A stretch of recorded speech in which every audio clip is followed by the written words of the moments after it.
Bonjour à tous, j'ai traduit cet ouvrage, The New Social Order, A Study of Post-War Reconstruction, de Meredith Atkinson, que j'ai traduit par Nouvel Ordre Social, une étude de la reconstruction d'après-guerre, qui date de 1919.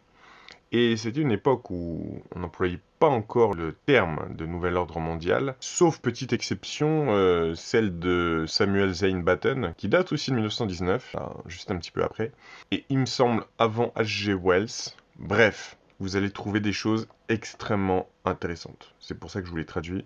Donc, je vous mets le lien dans la description. Vous pouvez l'acheter en librairie, n'importe quelle plateforme, et l'avoir soit en version papier, soit en PDF. Je vous lis le sommaire, qui est intéressant déjà.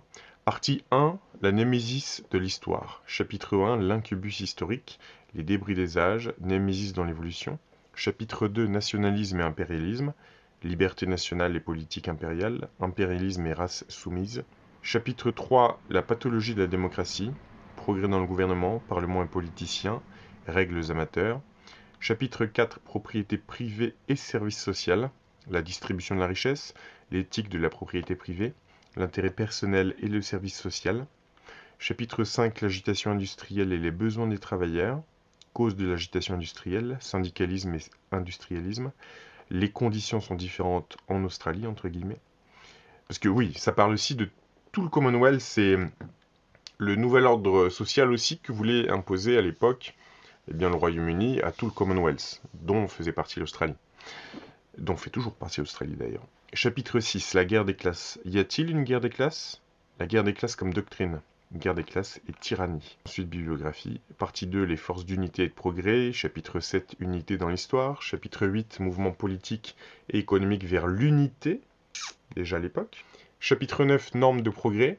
Chapitre 10, principes de croissance et d'unité. Tiens, unité humaine comme but progressif. Eh oui. Chapitre 11, l'état et l'unité humaine. Bibliographie 2. Ensuite, partie 3, une nouvelle ère en éducation. Chapitre 12, éducation vraie et fausse. Chapitre 13, éducation pour la citoyenneté. Chapitre 14, éducation scientifique et culturelle. Chapitre 15, éducation scientifique et technique. Chapitre 16, un programme de reconstruction éducative. Partie 4, le problème international. Chapitre 17, le problème exposé. Chapitre 18, la société des nations, qui est dans le fond, en petite parenthèse, le premier mouvement officialisé vers une unité mondiale. Chapitre 19, quelques difficultés et dangers. Partie 5, commerce et finances d'après-guerre. Chapitre 20, le commerce mondial. Chapitre 21, finances, fiscalité et le peuple. Partie 6, perspective industrielle. Chapitre 22, le niveau de vie. Chapitre 23, sécurité et statut. Chapitre 24, forme de contrôle industriel. Chapitre 25, vers la démocratie industrielle. Partie 7, l'Empire britannique et le Nouvel Ordre. Alors, il n'y a pas mondial, il y a juste Nouvel Ordre. C'était le Nouvel Ordre du Commonwealth, déjà. Chapitre 26, le commerce de l'Empire. Chapitre 27, l'Australie et le Nouvel Horizon. 28, le gouvernement de l'Empire. Et bibliographie 6. Nous commençons. J'espère que vous apprécierez la traduction. Préface. Ce livre est basé sur de nombreuses conférences que j'ai données sur les problèmes d'après-guerre et la reconstruction dans divers États d'Australie. Des portions de ce texte ont également été publiées dans une série d'articles écrits pour Stead's Review et le Melbourne Daily Herald. Je remercie les éditeurs de ces revues pour leur aimable autorisation de réimprimer des extraits des articles. Le livre lui-même, cependant, a été principalement conçu et écrit pour fournir aux étudiants de l'Association éducative des travailleurs à travers le Commonwealth un manuel qu'ils peuvent utiliser commodément dans leur classe de tutorat. Sans un tel livre, je n'aurais pas eu l'ambition d'essayer de couvrir un domaine aussi vaste. Néanmoins, quels que soient les défauts de l'ouvrage, je suis de plus en plus conscient de la nécessité d'un traitement unifié de ce sujet. Une grande partie de la masse considérable de la littérature sur la reconstruction entre guillemets souffre d'un manque d'unité et d'ouverture d'esprit, ce que j'ai essayé d'éviter dans le présent travail. Maintenant que la victoire est acquise pour l'Alliance des Nations libres, un nouvel ordre social devient possible, si les principes pour lesquels elles ont combattu sur le champ de bataille sont traduits dans les politiques de la paix. Un livre couvrant un champ aussi vaste et discutant de problèmes si controversés ne peut échapper à une critique acerbe de tous les points de vue défendus par n'importe quelle section de la communauté. Je réclamerai simplement que la reconstruction d'après-guerre ne signifiera rien du tout à moins qu'elle ne soit fondée sur une critique solide de l'ordre existant et une détermination à chercher des solutions conformes aux principes de l'humanité élargie. Je tiens à remercier blablabla pour leur aide inestimable. Je suis également redevable de nombreux amis à mon public dans les diverses villes pour leurs critiques et suggestions utiles. Meredith Atkinson, Université de Melbourne, janvier 1919. Partie 1. La némésis de l'histoire. Chapitre 1. L'incubus historique. Les débris des âges. Bien que la plupart d'entre nous soient convaincus que la responsabilité immédiate de la guerre actuelle repose de loin la plus lourdement sur l'Allemagne, nous devons convenir que la guerre est néanmoins la culmination d'un long processus historique, rendu possible uniquement par des défauts fondamentaux de la nature humaine, opérant à travers la société et aggravés par des conditions matérielles. Nous entendons beaucoup aujourd'hui parler de la conquête de la nature par l'homme, une phrase dans laquelle on lit trop souvent. Il est vrai que les premières guerres étaient principalement dues à la faim et à d'autres formes de pression économique, et que la plupart de ces incitations rudimentaires aux conflits humains ont été supprimées. Mais l'homme n'a pas encore suffisamment conquis les pouvoirs matériels de la nature pour garantir à chaque individu dans la société les conditions minimales d'existence. Il n'a pas non plus fait de grands progrès dans la conquête de sa propre nature et il lutte encore dans la bataille des âges entre le bien et le mal, s'efforçant d'incarner le bien dans des institutions et des pratiques sociales. Dans le domaine moral, le plus grand avancement de l'homme a été la reconnaissance de l'unité de toute l'humanité, d'abord exprimée par le christianisme, mais pas pleinement formulée comme un objectif politique avant la Révolution française. À la suite de l'analyse du XVIIIe siècle de la société et de ses fonctions, et poussée par la force terrible de l'âge des machines, l'effort humain est maintenant consciemment dirigé vers la réalisation d'un état de plus grande liberté, d'éclairage et de bonheur pour chaque individu. Cependant, avant le renouveau de cette grande idée sociale, il s'était progressivement ancré dans les institutions et les idées humaines une accumulation d'erreurs et d'injustices qui explique en grande partie l'état actuel du monde.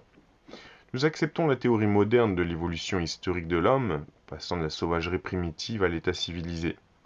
Dans la période primitive, des choses aujourd'hui reconnues comme absolument mauvaises, telles que l'esclavage et le meurtre, étaient des institutions établies.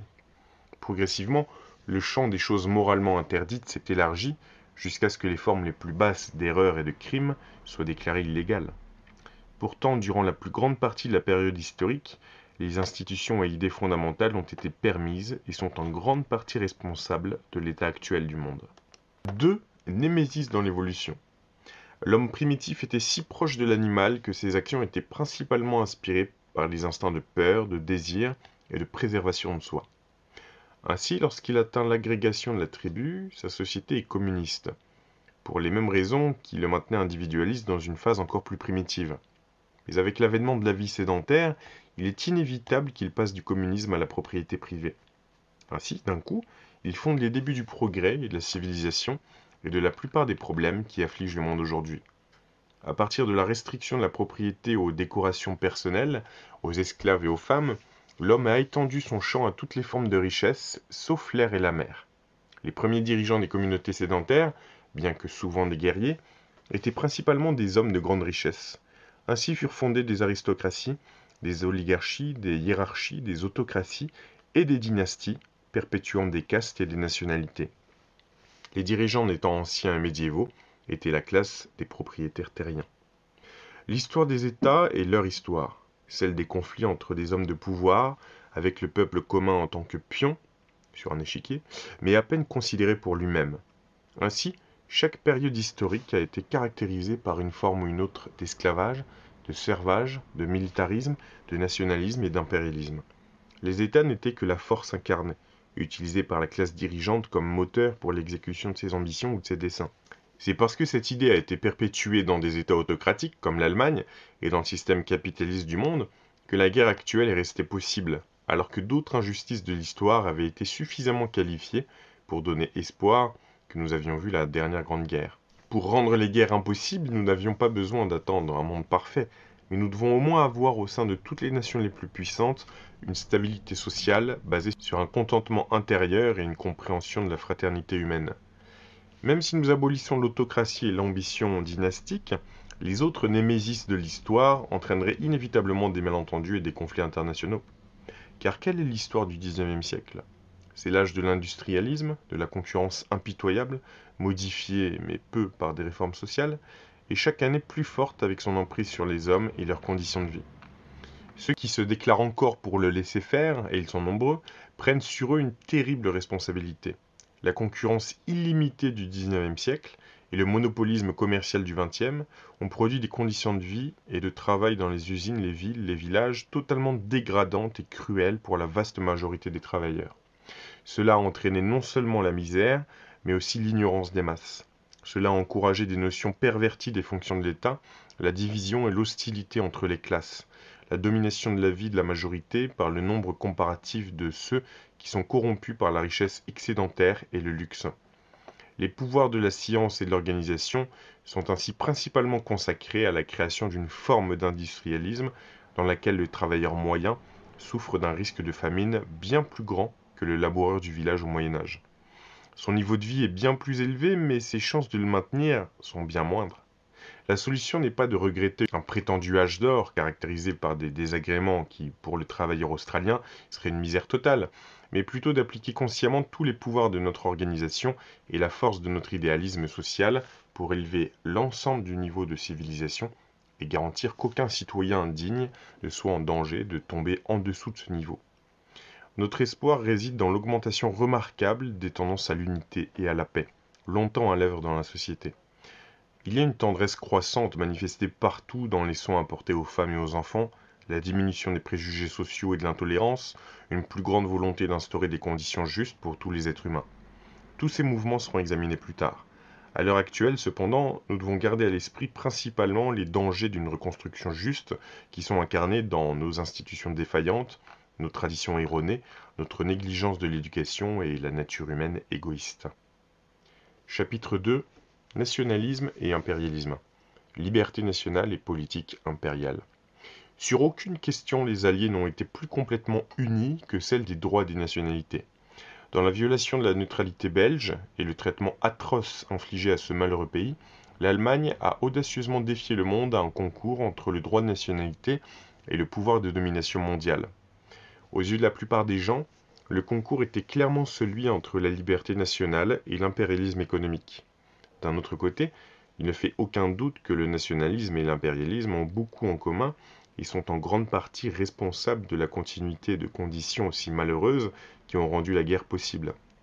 Le nationalisme est une étape essentielle dans la croissance de la liberté humaine, mais il a une fatalité à devenir une forteresse de réaction et une justification pour une politique d'agression impérialiste. Au cours des 2 derniers siècles, l'idée nationale a été le plus grand facteur dans le développement de l'Europe. Nous n'avons pas besoin de nous préoccuper ici de la question plus ou moins académique de la nature de la nationalité. État, nation, race sont des termes difficiles à définir. Mais il suffit de savoir que l'esprit du nationalisme est une force unissant une grande agrégation d'individus dans un désir d'autogouvernement et de développement de leur propre vie sociale, culture, institutions et commerce. La force énorme de cette idée se voit dans l'histoire moderne de la Pologne, de l'Allemagne, de l'Italie, de la Norvège, de la Belgique, de la Suisse, des États des Balkans et de l'Irlande. Il est presque vrai de dire que la récolte accumulée de problèmes pour lesquels la Grande Guerre a été livrée est pratiquement toute traçable au violent ravissement des libertés nationales par des agresseurs impérialistes au cours des 2 derniers siècles.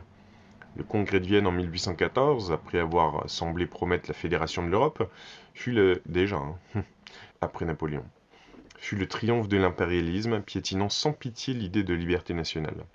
Le renversement de Napoléon fut largement dû à l'esprit intense de nationalisme suscité par sa propre oppression des nations qu'il a conquises. Mais les grandes puissances qui se sont réunies pour redessiner la carte de l'Europe se sont révélées pratiquement aussi attachées à l'impérialisme que le grand conquérant.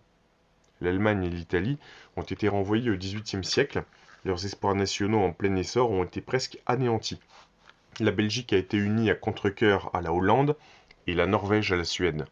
La Pologne est restée partitionnée, la Suisse a perdu sa constitution démocratique. Bien qu'il soit raisonnable d'accepter que le triomphe de la démocratie dans la Grande Guerre rendra impossible toute réaction impérialiste de l'ancienne nature, nous sommes encore confrontés aux influences dangereuses d'un nationalisme étroit et d'un impérialisme économique.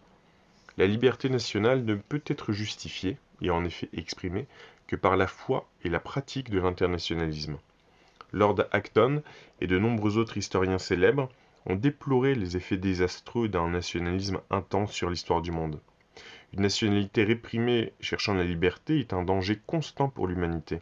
Encore plus dangereux est un peuple poursuivant consciemment une politique d'agrandissement national, prêt à sacrifier toutes les autres nations pour l'accomplissement de ses fins.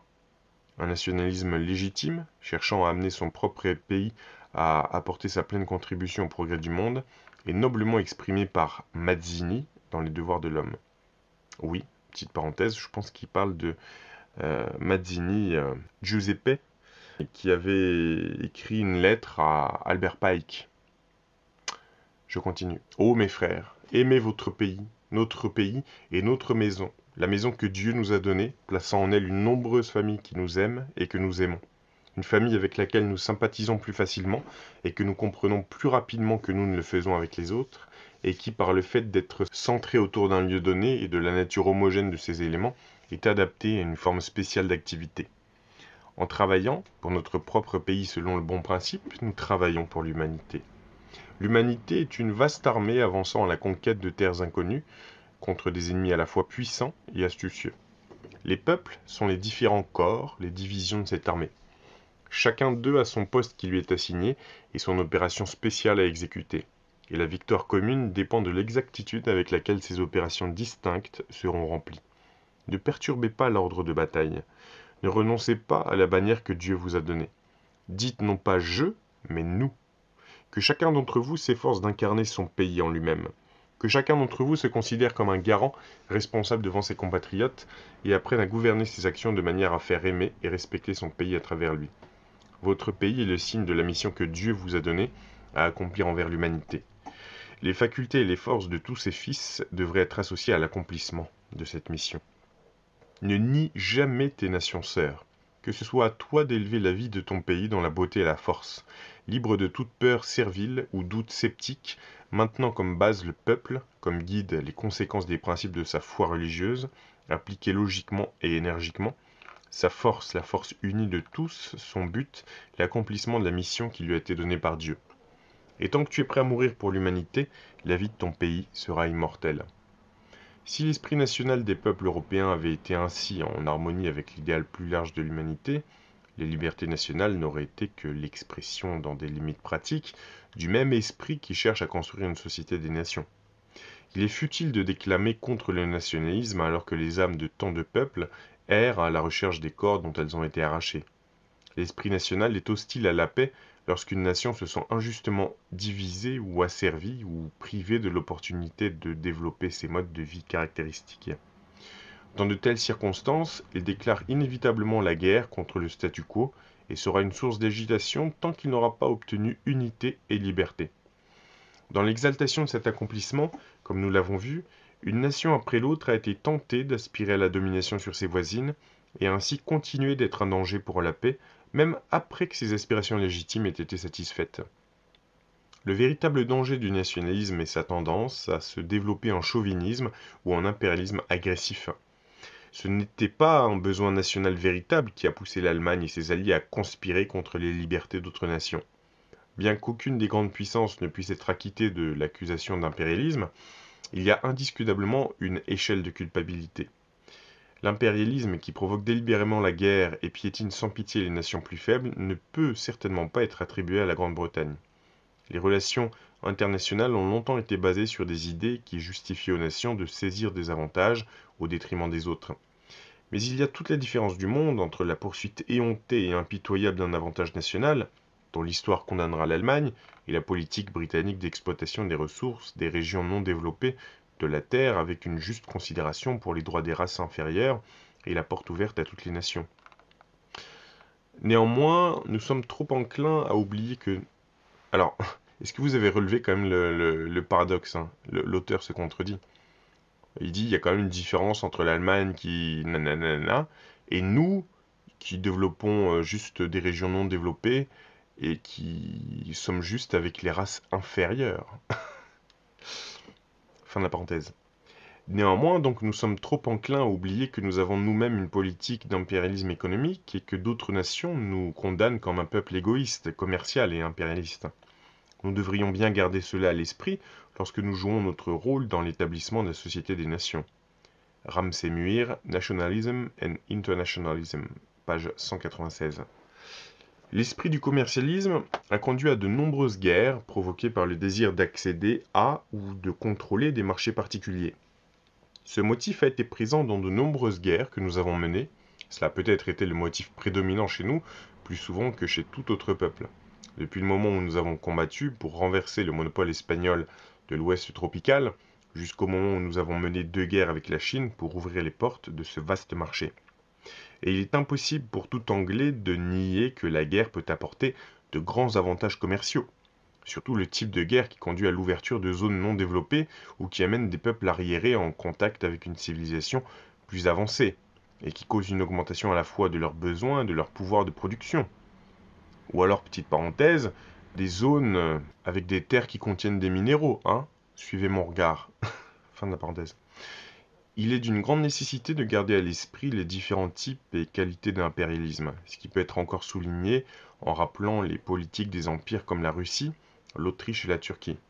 Personne qui examine l'histoire avec le désir d'évaluer justement les vertus et les vices des politiques des grandes puissances ne peut parler du nationalisme britannique dans le même souffle que des politiques tyranniques et sans scrupules de ces empires des âges sombres. D'autre part, il semblerait réactionnaire de rejeter l'idée du grand empire dans la reconstruction politique du monde. La plupart de l'humanité est désormais sujette à des empires plus grands que celui de Rome.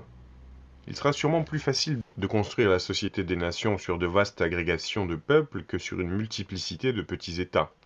Même le conglomérat de l'Empire austro-hongrois ferait probablement mieux en tant que fédération politique qu'en tant que série de petits États autonomes qui perpétueraient les différences linguistiques, culturelles, raciales et économiques qui ont contribué si fatidiquement aux causes des guerres européennes.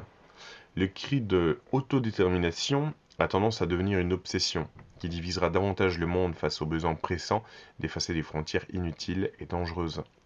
Pour cette raison, il me semble que la reconnaissance de l'indépendance de la nation tchécoslovaque par les Alliés, bien que justifiable par l'opportunité, représente politiquement une tendance réactionnaire vers des divisions nationales irréelles.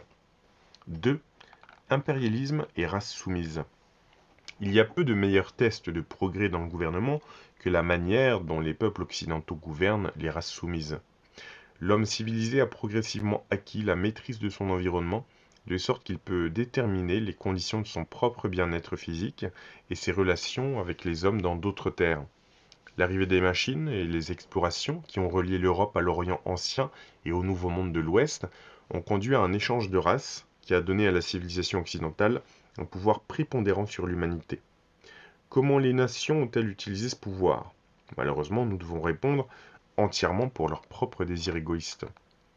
L'Angleterre et les Pays-Bas, ainsi que les monarchies latines, ont traité les indigènes d'Afrique comme des biens sans droit et comme des instruments pour leurs propres fins, et ont ravivé l'esclavage sous une forme et à une échelle plus cruelle que toutes celles pratiquées par les anciens.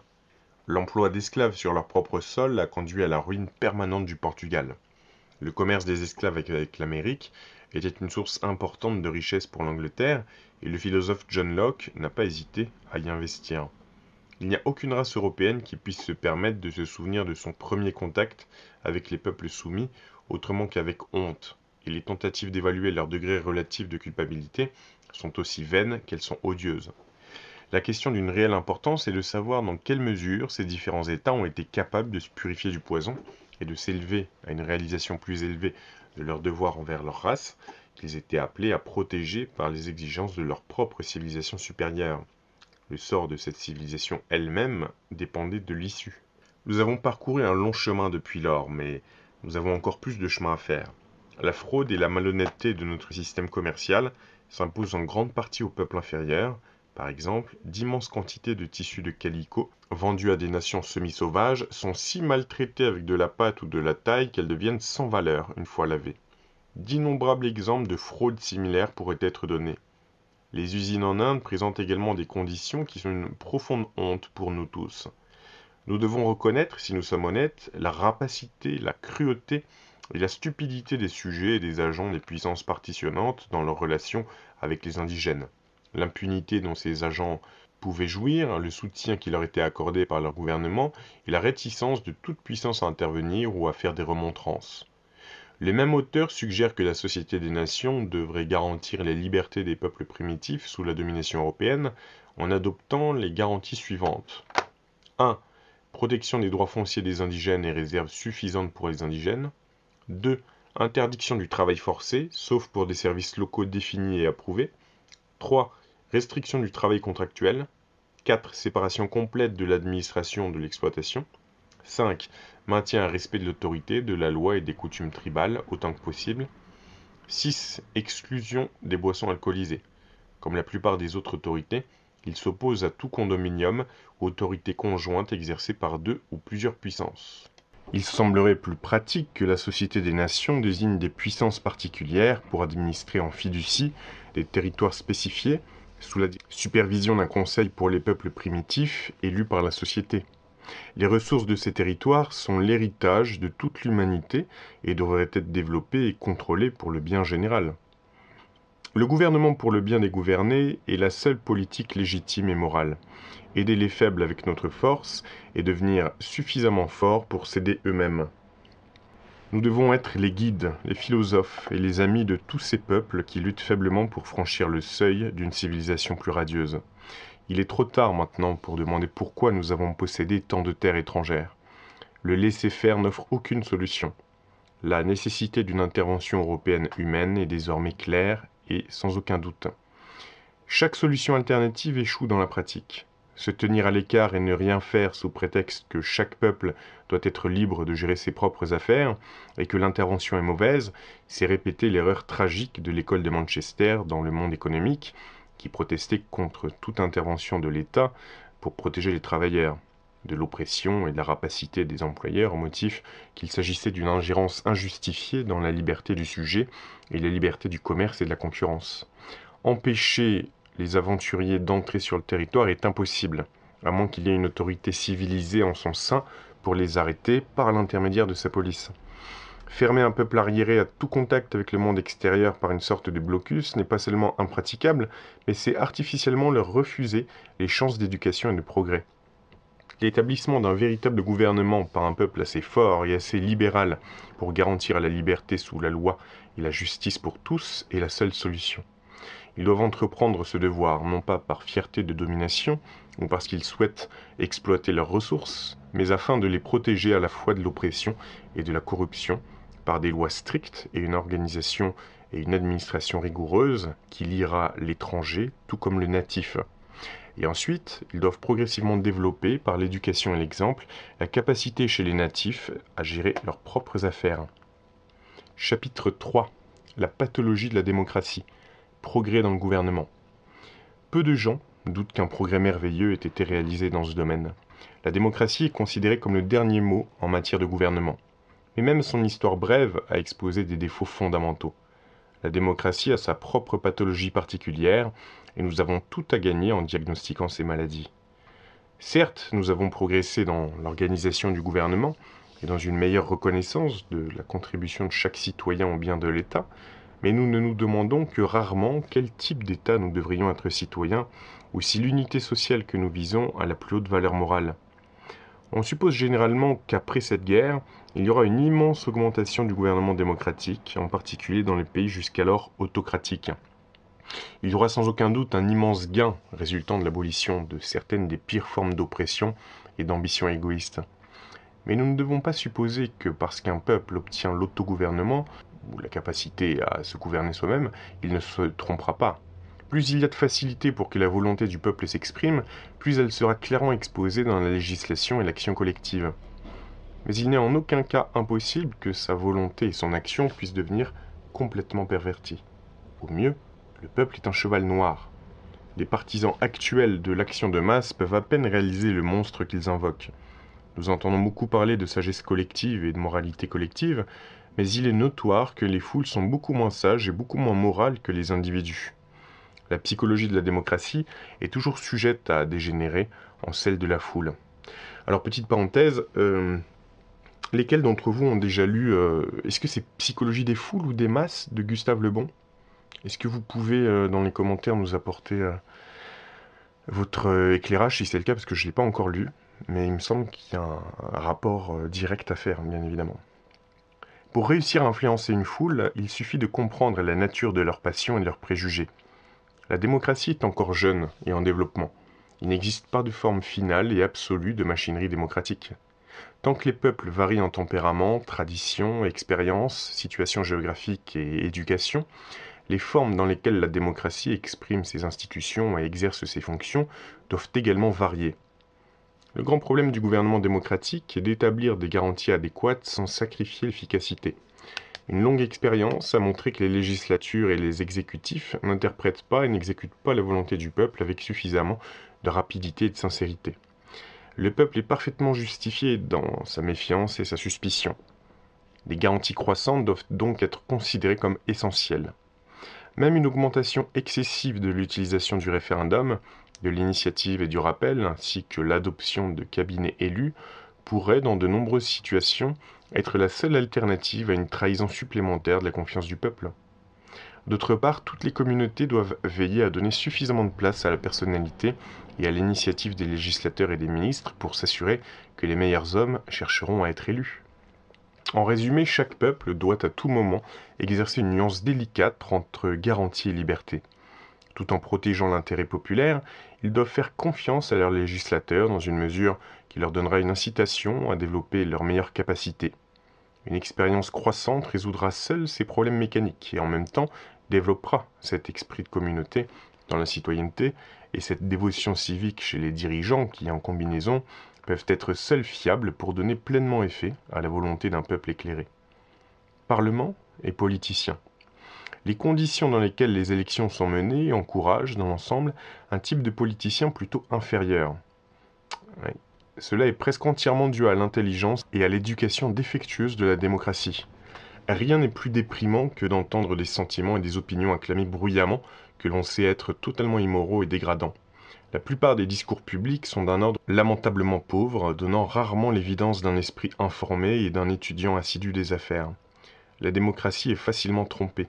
Le niveau de ces politiciens reflète largement l'état de sa propre conscience. Alors, petite parenthèse, l'auteur disait ça en 1919. On est plus de 100 ans après. Je vous laisse imaginer ce qu'il dirait aujourd'hui. Bien que les institutions parlementaires nous protègent principalement des pires effets de la règle de la foule, elles nous engagent également dans des limitations de progrès imposées par le manque de connaissances et d'esprit civique dans les masses. Ce n'est en aucun cas la faute de la masse. C'est ça que je n'arrête pas de dire dans mes vidéos. Certains, je fais une parenthèse là, certains blâment toujours la masse de moutons, etc. Ça n'est pas entièrement sa faute. Cette masse, elle est programmée, mal dirigée, mal... voilà.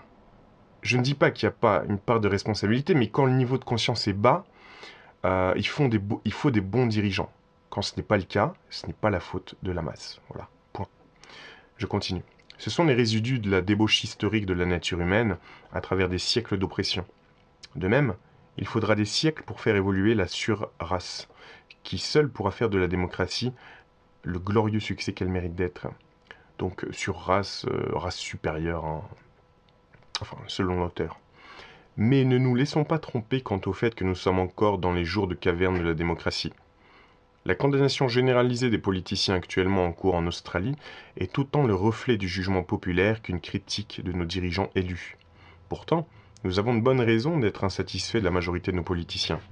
Mis à part les caractères personnels avec lesquels ils entrent au Parlement, l'atmosphère conservatrice de cette institution influence grandement leurs esprits. Reconnaissant les immenses difficultés sur le chemin du progrès pratique, le politicien a tendance à devenir inactif et apathique. La base, étant déconnectée des difficultés pratiques, devient impatiente et critique. La tendance inévitable du système de parti est de rendre les affaires publiques tellement une farce que le politicien se sent légitime à les traiter comme un jeu ou une fausse compétition exhibée au public, tandis que les véritables affaires se déroulent dans les coulisses. On soutient souvent que le gouvernement parlementaire est beaucoup plus pur qu'il ne l'était dans le passé.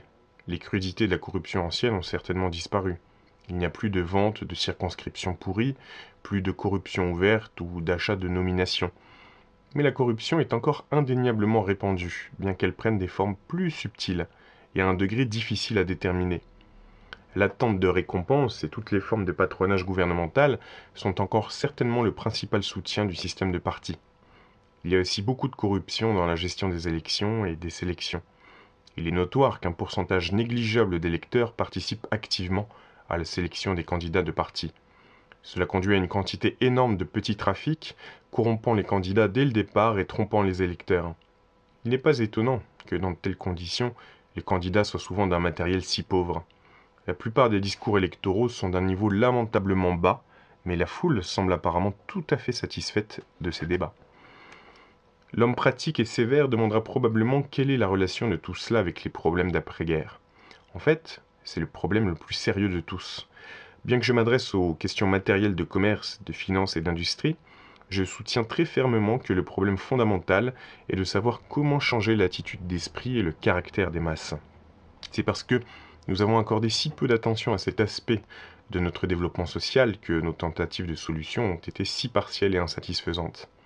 Si nous avions le bon sens pratique de consacrer une somme adéquate à l'éducation des gens sur des sujets d'intérêt public, la solution de nos problèmes matériels viendrait comme une évidence.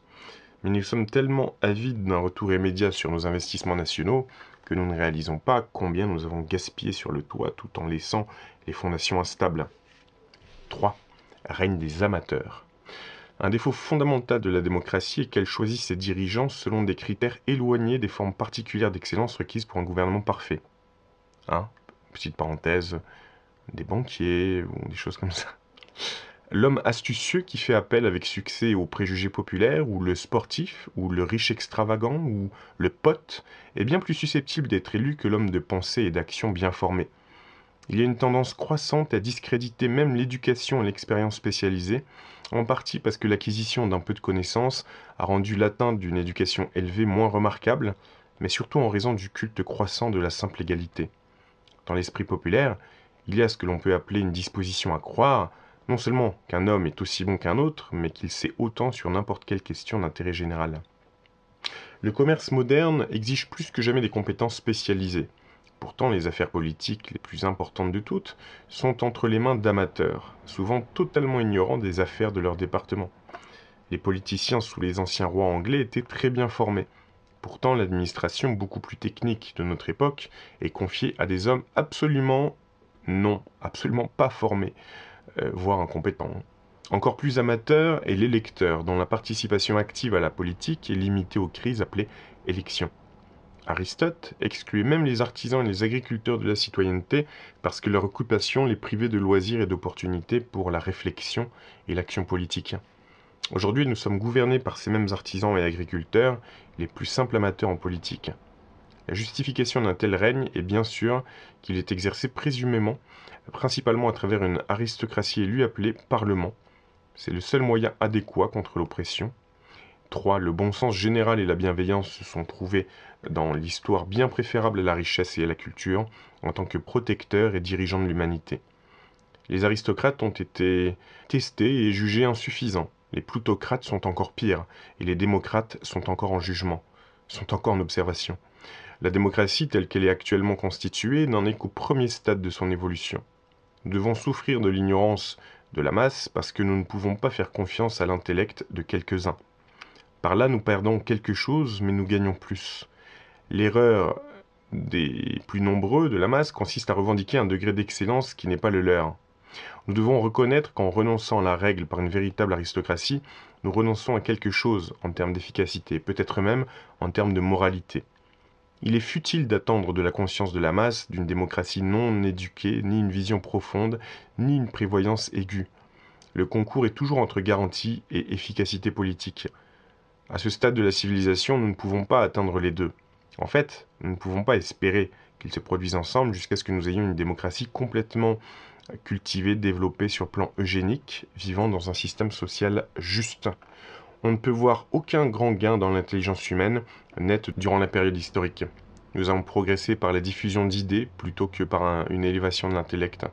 Nous rions des superstitions de nos ancêtres tout en divertissant des idées qui, compte tenu de nos connaissances améliorées, sont tout aussi ridicules et illogiques. Nous avons cessé de brûler des sorcières, mais nous persécutons les hétérodoxes avec la même intensité. Certaines modes modernes sont moins rationnelles que le vêtement d'un sauvage. Il n'y a pas de voie royale vers le salut. De simples dispositifs politiques, comme la représentation proportionnelle, le référendum, les cabinets élus et autres, sont des garanties, mais à peine des éducateurs politiques. Chaque influence, cependant, qui élève et qui purifie notre vie sociale et politique, augmentera le succès du gouvernement parlementaire. Une pensée politique claire et un esprit de service public dévoué sont des éléments essentiels pour réaliser la pleine stature de la démocratie. La corruption et l'égoïsme, la démagogie et l'ignorance ne sont chassés que par la lumière éclatante de la connaissance et de l'idéalisme. Dans la démocratie de l'avenir, nous verrons l'esprit d'un peuple libre exerçant ses hautes fonctions avec la fière conscience que devoirs et droits sont synonymes dans l'âme du véritable démocrate.